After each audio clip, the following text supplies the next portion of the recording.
Thank you very much for the introduction. And thank you very much, SMICS for the invitation. Very honored to be here. So my name is Liu Yi, and the topic of my talk is Heart That Has No Enemy, 心无敌人. So when I was about your age, I'm actually more thinking about the student here. I was called on to exploring what kind of life I would like to live, or what kind of life that would make sense to me. Because what was happening to me 20 years ago around me doesn't quite make sense. I was attending top middle school in Shanghai. My family was stable middle class. I hung around with people who would do as well as I do in school. Although everything looked fine, I felt something central in me was missing. I was feeling very imprisoned. I wanted to find answers. So later on, I started my exploratory journey, which got me to as far as wars on West Africa as peacemaker, to the border of Burma and China as an anthropology researcher and filmmaker. Intellectually, I studied in many fields in relations to human beings, from language to cultural studies to anthroposophy. It was not until I discovered nonviolent communication and started to practice it that I start to find my path to the answers that I've been looking for. Nonviolence in Hindi is ahimsa, which can also be translated as compassion or the state of a heart that has no enemy. Practicing ahimsa, nonviolent communication, has since then transformed my life. So after 20 years of exploring the answers of my life, I'm perhaps at the closest distance to myself, to the life that I want to live, or so to speak, to the truth of who I am, or my life purpose. This is what I wish I knew at your early age, and what has motivated me to share today. So, heart that has no enemy. Why is so powerful, and how can we do that? Imagine for a second that you were able to forgive everyone in your life, and everyone has been able to forgive you. Just take a moment to connect to that experience. How would that be for you? However, we human beings have lived with external, real, and imagined enemy for as long as history could record. And that experience has internalized in us deeply. So when we have a sense that somebody is wrong and we want to put label on them, or we have blame toward them, we refer to that as having enemy image. And most of the time, we want to fight with the people with whom we think there's an enemy image toward.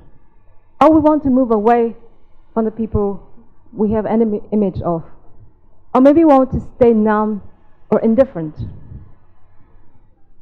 And this automatic reaction of fighting, flighting, and freezing is what we share largely with the animal world. What distinguishes us as human beings, however, is our capacity to reflect and to transform and liberate ourselves from these automatic response. What I found through nonviolent communication is the presence of the enemy image has a lot to do with the specific language we use, which is largely based on comparing and judging. And this type of language disconnects us from who we are, cuts us away from the life we want to live and the authentic relationship we could have with others. Therefore, if we can change our language, we can decrease the enemy images we have about others and ourselves. Yes, we also have a lot of enemy images about ourselves, a lot of. So let me give you some examples which come from my teenager, something that I often experienced at that time. And I easily would feel upset by things like my grades, my appearance, my weight, how people think of me, my relationships, etc., etc. And this would happen to when I received my grades, which was lower, so much lower than I had expected, or lower than my desk mates. And I might not necessarily express them, but my mind would immediately be flooded with thoughts such as, she's just being lucky. Well, no need to be too proud of you. Or something like, I should have studied harder. I should push myself more. Shame on me to be outdone. Something like that. You see, we have enemy images toward others and ourselves. When I reflected and dig deeper, I found that the very foundation of my struggle has to do with the belief that I am not good enough. And that has become the source of the violence that I project outside to the others. So if you ask me whether I have lived my life fully now, the answer is perhaps 80%. Because the inner violence that translates to outer violence deep down is still there sometimes. So you see where that 20% is. And sadly, that experience is something we can experience even before we're able to articulate ourselves. Transactional analysis researcher has found that every kid under the age of 3 already has a sense that they're not okay. And they have this version that I'm not good enough from the negative emotion they receive from the culture and social conditioning. And that experience is recorded permanently in our brain and cannot be erased. So I think it's not surprising that many kids will hear something like, if you don't study well, you would end up sweeping streets, right? Why your friends can do that and you can't do that? Comparison. Right? If you don't behave good, you would not get this gift from us. Or look at your results, and there's nothing for you to be proud of. You need to keep working on yourself. Right? I think we're all very familiar with these type of languages. So this type of language passed down to us from our culture, from parents, teachers, and people in our environment. And they stand in the way of us living our true nature. And as a result, we have a sense that we're not okay. There's something wrong with us. We always need to do something to be accepted and loved. And we end up as someone others appreciate or defined by the system out there.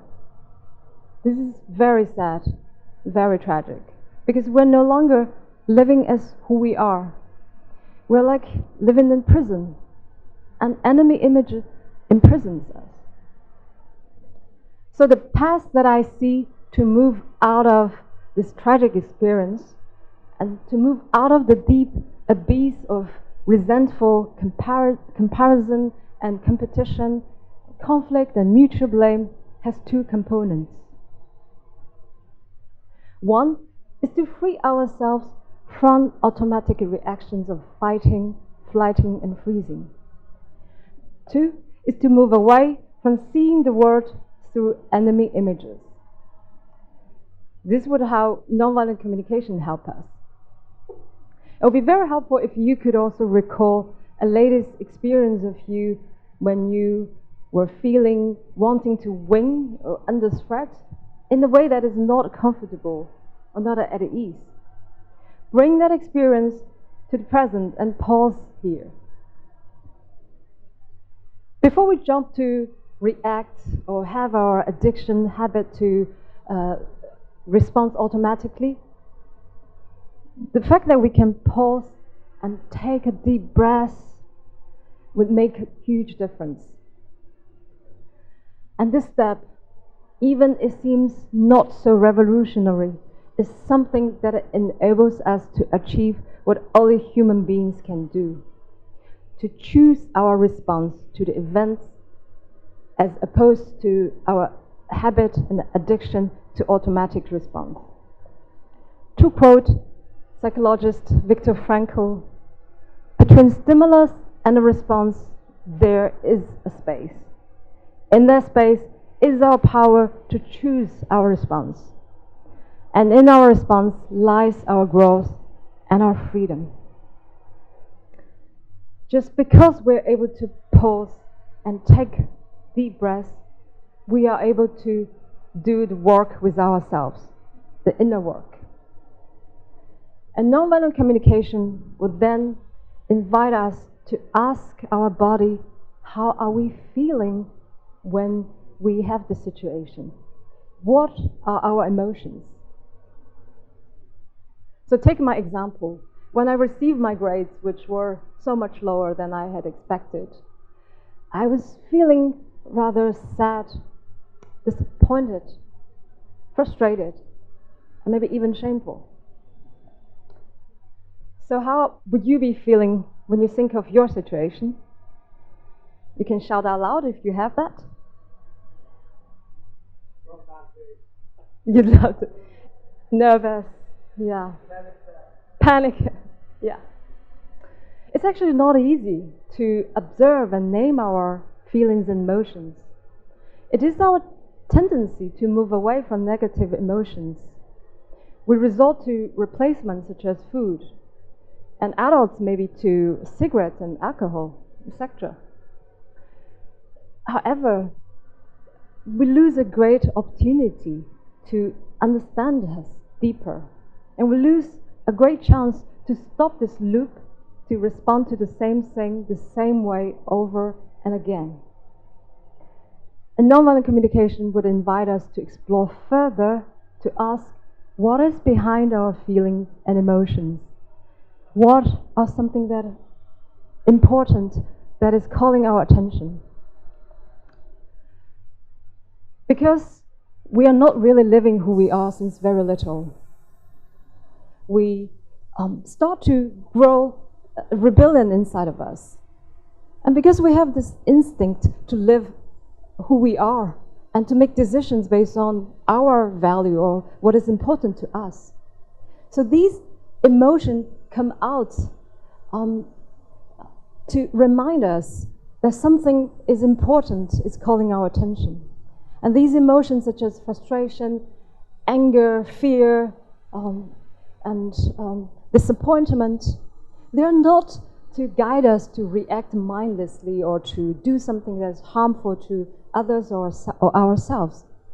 They're there to tell us what is important to us, what matters to us deeply.